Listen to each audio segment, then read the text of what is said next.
Go. 4. So memory number 4 should be 1, 1.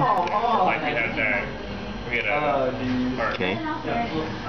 Okay, memory, moving on to memory location number 1. So number 1. So let's store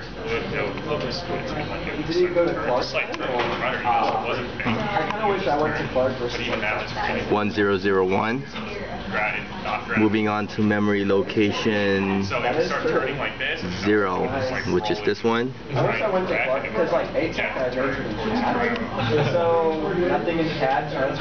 Should store, let's store all of them, 1 on it, 0001. There you go. And moving on to memory location number 2. And let's store 0111. You're not going to class today, Leo? No, I still need to turn in the number 21 that's been done. And as you can see, it stored all the memory, and as I switch from memory location to the next, that it kept the stored memory in it. Now let's read it to the output. So if we switch to read,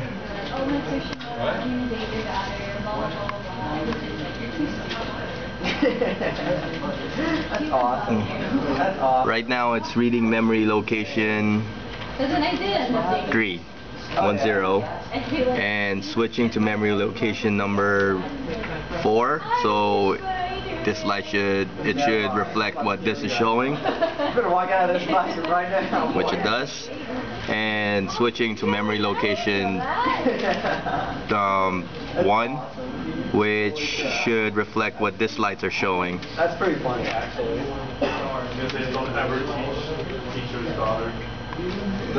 And there you go. That's how the memory circuit works.